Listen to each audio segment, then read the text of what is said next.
دیکھیے اسلام میں جو 4 عبادات فرض کی گئی ہیں، جو 4 ارکان ہیں، ایک رکن تو ہے جس کا تعلق ہے عقیدے سے، کلمہ شہادت،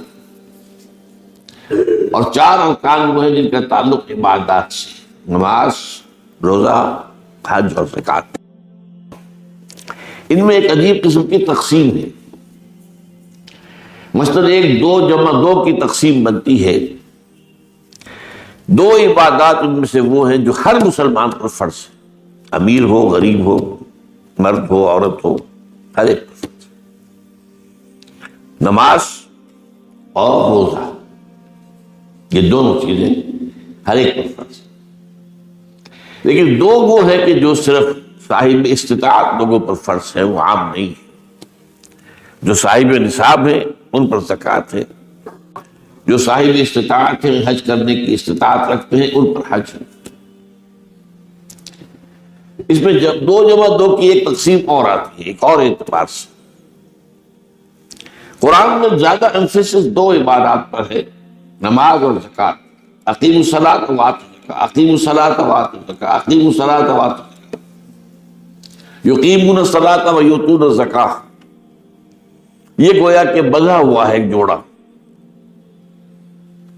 جبکہ یہ صورتحال جو ہے روزے کی بھی نہیں ہے اور حج کی بھی نہیں ہے۔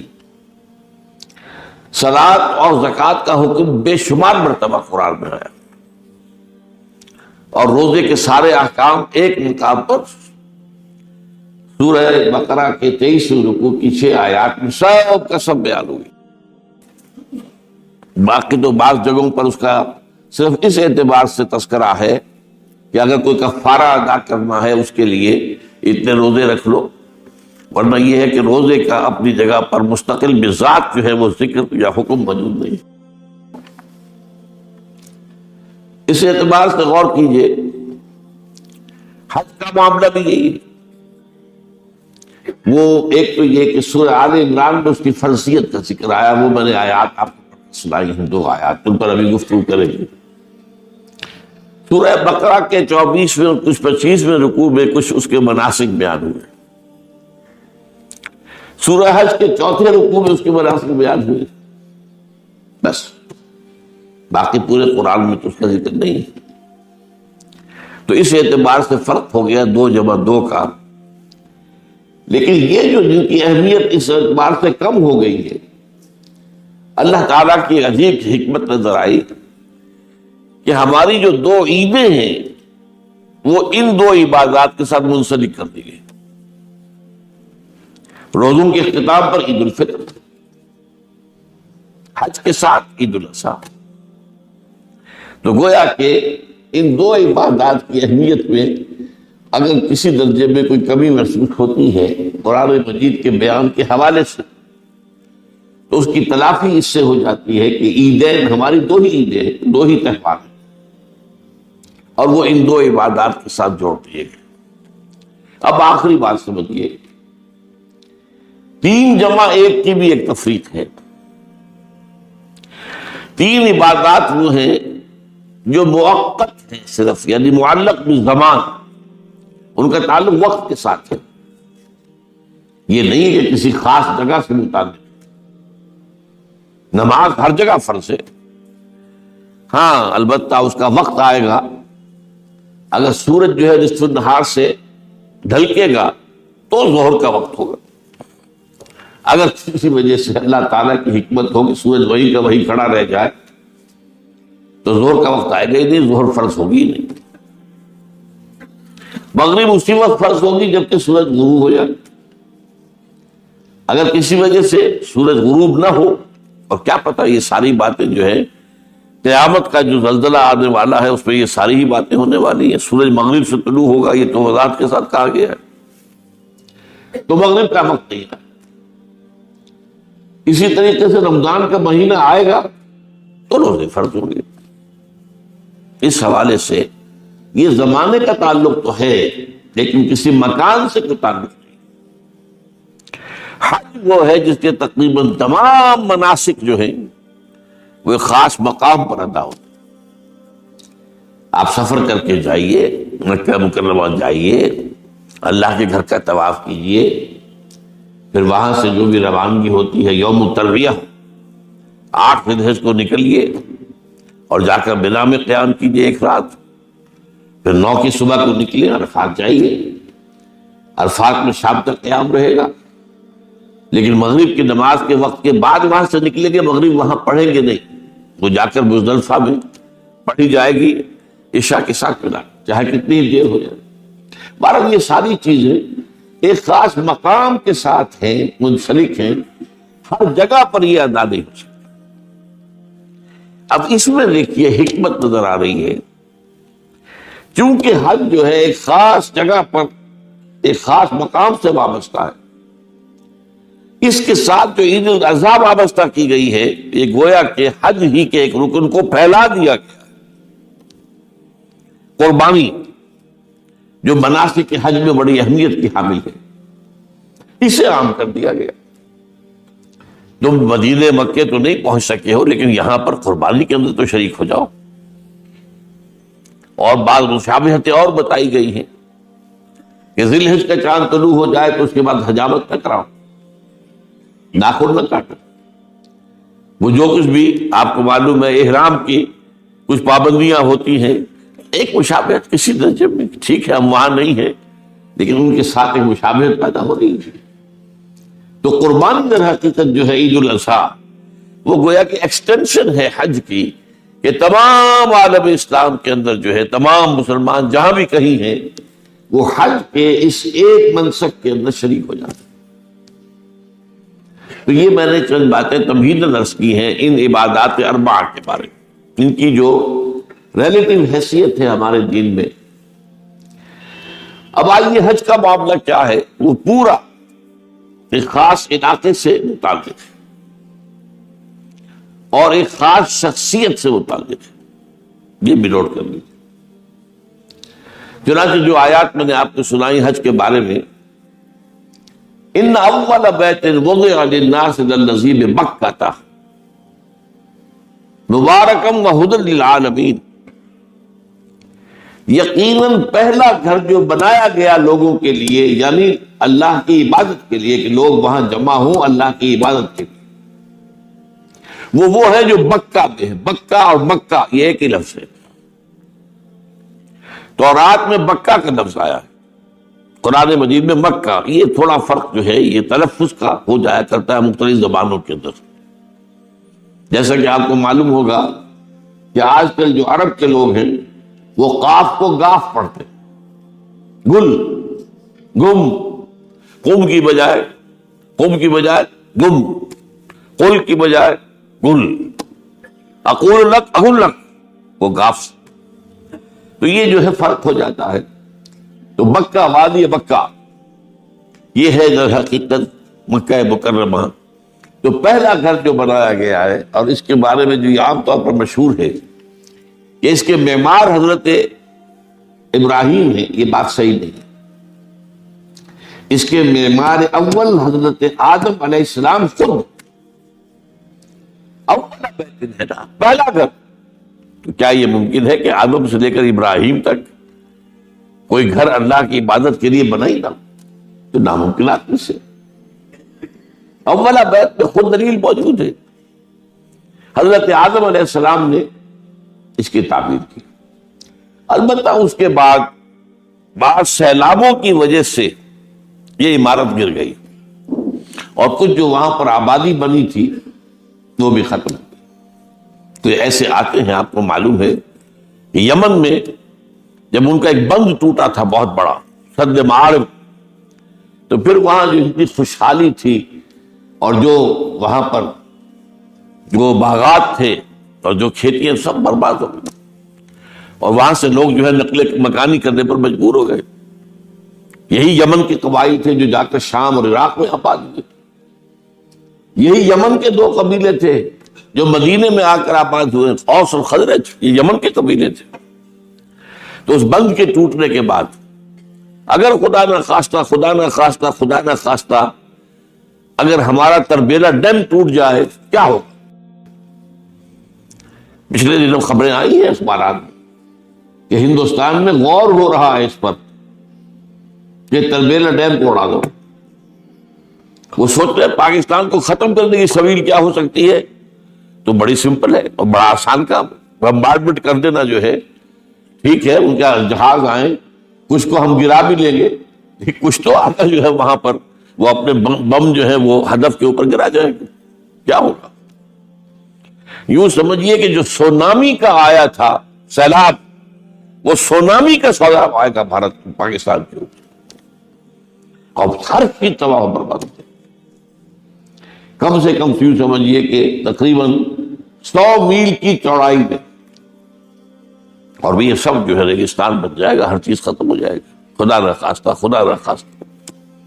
دوبارہ سد معارف کے بعد یہ صورتحال واقع ہوئی تھی، تو اس کے بعد سے یہ جو ہے جو ہے یہ اللہ کا گھر یہ جو ہے گرا ہوا تھا، اس کی کوئی اب صرف یہ کہ قواعد رہ گئے تھے، قواعد کہتے ہیں جو بنیادیں ہوتی ہیں، وہ پھر اللہ تعالیٰ نے حضرت ابراہیم کو بتائی کہ یہ ہیں وہ بنیادیں جن پر کہ وہ گھر ہوتا تھا۔ وَإِذْ يَرْفَعُ إِبْرَاهِيمُ الْقَوَاعِدَ مِنَ الْبَيْتِ وَإِسْمَاعِيلُ، ان بنیادوں پر حضرت ابراہیم اور اسماعیل نے مل کر دو معماران حرم نے یہ عمارت جو ہے دوبارہ تعمیر کی ہے، تو گویا کہ حضرت ابراہیم علیہ السلام معمار دوم ہے، معمار اول اس کا جو ہے وہ خود حضرت آدم علیہ السلام۔ فی آیات بینات مقام ابراہیم، مقام ابراہیم ہے، جو بھی وہاں گئے ہیں انہوں نے دیکھا ہے کہ ایک پتھر تھا جس پر کھڑے ہو کر حضرت ابراہیم علیہ السلام تعمیر کر رہے تھے۔ اب آج تو آپ کو معلوم اسکیفولڈنگ لگ جاتی ہے، بانس لگ گئے، یا آج کل تو جو ہے پائپ جو ہے لوہے کے اس سے لگا کر، تو جیسے جیسے عمارت اٹھتی جا رہی ہے اسی طریقے سے اس کے ساتھ جو ہے وہ چل رہے ہیں اور ان کے اوپر کھڑے ہو کر تعمیر ہو رہی ہے، تو اس وقت کچھ نہیں تھا۔ تو ایک پتھر ایسا تھا کہ جو خود بخود اٹھتا تھا اللہ تعالیٰ کے اٹھانے سے، یا یوں کہیے کہ ملائکہ کے اٹھانے سے، اور اسی پر حضرت ابراہیم کھڑے ہو کر وہ پتھروں کے اوپر پتھر رکھتے جا رہے تھے، اور اس کی وجہ سے اس پتھر کے اوپر کتنی دیر کھڑے رہنا ہوا ہوگا حضرت ابراہیم علیہ السلام کا، کہ اس پر ان کے پاؤں کے نشان بن گئے۔ وہ ہے مقام ابراہیم، جو آپ نے دیکھا ہوگا کہ وہاں ایک بہت خوبصورت قسم کا ایک پنجرا سا بنا ہوا ہے، اور اس کے اندر وہ مقام ابراہیم ہے۔ اور جب بھی طواف کرتے ہیں تو طواف کے بعد 2 رکعتیں جو ہے وہ پڑھی جاتی ہیں ابراہیم، مقام ابراہیم کے پیچھے، جتنا بھی قریب تر ہو کر پڑھا جا سکے، لیکن بہرحال رخ ادھر ہے۔ تو فی آیات بینات مقام ابراہیم ومن دخلہ کان آمنا، تو ایک تو یہ کہ وہ نشانیاں ہیں، وہ اللہ تعالیٰ جن لوگوں کی کہ دل کی آنکھ کھلی ہو، روحانی آنکھیں کھلی ہو، ان کو دکھاتا ہے، اور ایک وہ ہے کہ جو ہماری ان سامنے کی ظاہری آنکھوں کو بھی نظر آتی ہے۔ یہ نوٹ کر لیجئے کہ یہ مقام امن کا گہوارہ رہا۔ عرب میں لوٹ مار، قتل، غارت، قتل کے بدلے میں قتل، پھر قتل کے جواب میں قتل چلتا تھا، لیکن اس وقت بدترین دور میں بھی عربوں کا معاملہ یہ تھا کہ کوئی شخص فرض کیجئے کہ وہ کئی مہینے سے اپنے باپ کے قاتل کو ڈھونڈ رہا ہے تاکہ قصاص لے سکے، بدلہ لے سکے، اسے قتل کر سکے، اسے کہیں نظر نہیں آ رہا، اچانک حرم میں نظر آ جاتا ہے، وہاں وہ نقصان نہیں پہنچائے گا اسے۔ یہ امن کا گھر ہے، اللہ تعالیٰ نے اسے امن کی جگہ بنایا ہے، بلد الامین کہا گیا ہے، امن والا شہر۔ تو یہ جو ہے یہ تو آج تک بھی اس کی جو برکت ہے وہ نظر آتی ہے۔ وَمَن دَخَلَهُ كَانَ آمِنًا وَلِلَّهِ عَلَى النَّاسِ حِجُّ الْبَيْتِ مَنِ اسْتَطَاعَ إِلَيْهِ سَبِيلًا، اور اللہ کا حق ہے اپنے بندوں پر کہ وہ حج کریں اس کے اس گھر کا، جو کوئی بھی استطاعت رکھتا ہو سفر کی۔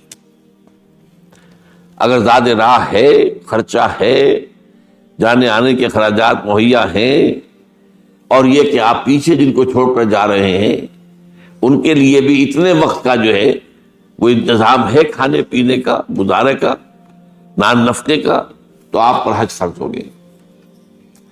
اب اگر اس فرضیت کے بعد کوئی شخص تاخیر کرتا ہے تو وہ بڑے گناہ کے اندر مبتلا ہے۔ جیسے ہی فرضیت ہو جائے، پہلا کام جو ہے، پہلا قرض جو ہے، یوں سمجھیے یہ اللہ کا قرض ہے بندوں پر۔ یہ لام جو آتا ہے، لام اور اعلیٰ، لام کسی کے حق کے لیے، اعلیٰ کسی کے اوپر حق ہونا۔ وَلِلَّهِ عَلَى النَّاسِ حِجُّ الْبَيْتِ مَنِ اسْتَطَاعَ إِلَيْهِ سَبِيلًا، یہ تو اللہ کا حق ہے لوگوں پر، لوگوں کے ذمے، یہ قرض ہے اللہ کا کہ اس کے گھر کا حج کریں، جائیں، طواف کریں، اور جو بھی اس کے مناسک ہیں ادا کریں، اور وہیں پر قربانی کا بھی ہے۔ لِيَشْهَدُوا مَنَافِعَ لَهُمْ وَيَذْكُرُوا اسْمَ اللَّهِ فِي أَيَّامٍ مَّعْلُومَاتٍ عَلَىٰ مَا رَزَقَهُم مِّن بَهِيمَةِ الْأَنْعَامِ فَكُلُوا مِنْهَا وَأَطْعِمُوا الْبَائِسَ الْفَقِيرَ، اسی کے اندر جو ہے مناسک کے اندر قربانی بھی ہے۔ افریقہ میں آپ کو معلوم ہے، شمالی افریقہ میں زیادہ تر لوگ جو ہیں جیسے کہ ہندوستان پاکستان میں ویسے ہیں، لیکن آپ جنوب میں چلتے جائیے تو رنگ گہرا ہوتا چلا جائے گا، انتہائی سیاہ رنگ وہ بھی ہے، سب آ رہے ہیں، شکلیں جدا ہیں، زبانیں جدا ہیں، لیکن سب کے سب جو ہے ایک ہی نغمہ ان کی زبان پر ہے ایک ہی نغمہ، کہیں واضح کہیں مبہم، وہ ایک ہی مذہب، لبیک اللہم لبیک لبیک لا شریک لک لبیک ان الحمد والنعمت لک والملک لا شریک لک۔ اب یہ ترانہ ہے، توحید کا ترانہ ہے، اور گونج رہی ہے اس وقت، آپ اندازہ نہیں کر سکتے کہ وہ پوری سرزمین گونج رہی ہوگی اس ترانے کے ساتھ، کیونکہ تھوڑی تھوڑی دیر کے بعد نئے قافلے داخل ہو رہے ہیں۔ ابھی ایک قافلہ جو ہے اس نے سعی مکمل کی ہے، شامل ہو گیا، بلکہ اس کے دوران ہی ابھی اس کا ختم نہیں ہوا کہ تیسرا قافلہ چلا رہا ہے۔ وہ تو یہاں تو ظاہر بات ہے کہ میں نے چونکہ ایک نقشہ اپنی نگاہوں سے دیکھا ہے مدینہ منورہ سے اور مکہ مکرمہ جاتے ہوئے رات کے وقت، کہ کہیں جو ہے وہ روشنیوں کی وہ قطار ٹوٹتی ہی نہیں تھی، مسلسل معلوم ہوتا ہے کہ سڑک کے اوپر گاڑی ہے، مسلسل، کہیں اس کے اندر وقفہ ہی نہیں۔ اتنے بڑے پیمانے پر، اتنے بڑے پیمانے پر، اتنے بڑے پیمانے پر لوگ جمع ہو رہے ہیں، زبانیں جدا ہیں، ایک دوسرے کی زبان نہیں سمجھتے، لیکن ایک زبان اور بھی ہوتی ہے جو بغیر بولے سمجھ میں آتی ہے، اس سے معلوم ہوتا ہے سب کے لیے محبت ہے، ہمارے بھائی ہیں، تمام مسلمان ہیں۔ بعض کے اندر یہ محبت کا جذبہ زیادہ ہے۔ ترکوں میں انڈو پاکستان کے لوگوں کے لیے بہت محبت ہے۔ اب وہ بات جو نہیں کر سکتے، سمجھا نہیں سکتے، لیکن ان کی آنکھوں سے، ان کے انداز سے وہ محبت ٹپکی پڑتی۔ تو عالمگیریت جو ہے اسلام، ہمگیریت، عالمگیریت، آفاقیت، اس کا جو مظہر نظر آتا ہے وہاں۔ پھر یہ کہ ہمارے یہاں کی جتنے بھی فرقہ بندیاں ہیں وہ وہاں ختم ہو جاتی ہے۔ وہاں اہل حدیث ہیں، حنفی ہیں، مالکی ہیں، شافعی ہیں، حنبلی ہیں، یہ کام بھی کیا ہے آ کر انہوں نے آل سعود نہیں، ورنہ اس سے پہلے جو ہے وہ 4 مصلے علیحدہ تھے، وہاں پر 4 جماعتیں علیحدہ ہوتی تھی۔ یہ حنفی مصلی ہے، یہاں پہ حنفی امام ہے وہ پڑھائے گا، یہ شافعی مصلی ہے، شافعی امام ہے وہ نماز پڑھائے گا۔ تو یہ جو ایک تفریق تھی وہاں بھی موجود تھی، انہوں نے ختم کیا، ایک امام کے پیچھے جماعت ہوگی، اسی میں حنفی بھی ہیں، مالکی بھی ہیں، شافعی بھی، کچھ ہیں لوگ جو زیادہ، جن کے اندر کچھ زہر زیادہ گھل گیا ہے فرقے واریت کا، وہ پھر نہیں نماز پڑھتے، وہاں پر محروم رہتے، اس کی فضیلتوں کو چھوڑ کر جا کر کہیں اپنے جو ہے گھروں پر جہاں ٹھہرے ہوئے وہاں جا کے نماز پڑھ لیتے ہیں کہ یہ جو ہے وہابی ان کے پیچھے ہماری نماز نہیں ہوتی۔ لیکن نہیں، عام طور پر ایسا نہیں ہے، عام طور پر سب لوگ جمع ہیں، نماز پڑھ۔ اور ایک سب سے بڑا مشاہدہ جو ہوتا ہے، جو مجھے سب سے پہلے ہوا تھا پہلے حج میں، یہ 1962 کی بات ہے، تو میں نے محسوس کیا کہ یہ نماز کے اندر اختلافات جو ہیں اسلام مسلمانوں میں صرف اتنے ہیں کہ جس سے جماعت نہیں ٹوٹتی۔ اختلافات ہے، رفع یدین ہے یا نہیں ہے، آمین بالجہر ہے یا نہیں ہے، اختلافات تو ہیں، لیکن جماعت نہیں ٹوٹتی۔ وہ جو ڈرل ہے، ڈرل جیسے کہ ڈرل ہوتی ہے، آرمی پریڈ ہو رہی ہے، وہ ڈرل ختم نہیں ہوتی۔ ایسا نہیں ہے، میں نے جب سوچا اگر کسی مسلک کے نزدیک رکوع بھی 2 ہوتے جیسے سجدے 2 ہیں، تو وہ لوگ تو ایک رکوع کے بعد دوسرا رکوع کرتے اور باقی لوگ سجدے میں چلے گئے ہوتے، جماعت ٹوٹ جاتی۔ یا اگر کسی کے نزدیک ہر رکعت کے اندر جیسے رکوع ایک ہے سجدہ بھی ایک ہی ہوتا، تو کچھ لوگ تو ایک سجدہ کر کے کھڑے ہو جاتے اور دوسرے لوگ جو ہے دوسرا سجدہ کر رہے ہوتے، جماعت ٹوٹ جاتی۔ تو یہ میں سمجھتا ہوں کہ یہ کس کی حکمت ہے، کس نے یہ طے کیا کہ ٹھیک ہے آپ میں رنگا رنگی بھی ہو، اے ذوق اس چمن کو ہے زیب، اختلاف سے اختلاف بھی ہے، رفع یدین بھی ہو رہا ہے، آمین بالجہر بھی ہو رہا ہے، نہیں بھی ہو رہا ہے، سب کچھ ہے، لیکن وہ اجتماعیت نہیں ٹوٹ رہی۔ یہ وہ یوں سمجھیے کہ یہ زندہ معجزہ ہے اسلام کا کہ 1400 برس بیت گئے ہیں اور کتنے بڑے علاقے میں یہ اسلام پھیلا ہے، اور یہ کہ مختلف مسالک وجود میں آئے، اس میں کوئی شک نہیں ہے۔ حنفی ایک علاقے کے اندر آپ کو ملیں گے صرف شافعی، ہندوستان کا بھی مغربی ساحل کے صرف شافعی ملیں گے آپ کو۔ اس سے آگے آپ جائیے، چونکہ یہ عرب تاجروں کے ذریعے سے ایمان لائے ہیں، یہ لوگ سری لنکا کے لوگ ہیں، انڈونیشیا کے لوگ ہیں، ملیشیا کے لوگ، سب شافعی ہیں۔ ہندوستان میں چونکہ اوپر سے شمال سے آیا ہے اسلام، یہ ترکوں کے ذریعے سے آیا ہے، اور وہ کٹر حنفی تھے، یہاں حنفیت آئی ہے۔ ترک جو ہے کٹر حنفی، یہ ترکی تو تھے جو آئے تھے۔ یہ کون تھا؟ محمود غزنوی کون تھا؟ سبکتگین کون تھا؟ الپتگین کون تھا؟ بختیار کاکی کون تھا؟ قطب الدین بختیار، یہ کون تھے؟ سب ترک۔ اور ترک بھی کون؟ غلامان، خاندان غلامان یاد کیجیے۔ لیکن بہرحال ان کے ذریعے سے جو اسلام ان کے ساتھ آیا ہے وہ خالص حنفی اسلام، کوئی حرج نہیں۔ وہاں جا کر سب جمع ہو جاتے ایک وحدت کے اندر۔ تو یہ چند مشاہدات وہاں کے ہوتے ہیں جو ہماری ظاہری آنکھوں کو بھی نظر آ جاتے ہیں، جس کا کہ قلب کے اوپر بڑا گہرا اثر پڑتا ہے۔ اب میں ایک موضوع لے رہا ہوں، یہ جو قربانی کا مسئلہ ہے، اس کے بارے میں ایک زمانے میں تو بہت منکرین حدیث کی طرف سے اس کے خلاف بڑی جو ہے ایک مہم چلی تھی کہ ختم کیا جائے اس کو، یہ خام خواہ جو ہے خرچ ہوتا ہے بہت بڑا اور ضائع ہوتا ہے گوشت، اتنے بڑے پیمانے پر گوشت ہوتا ہے، کھایا نہیں جاتا۔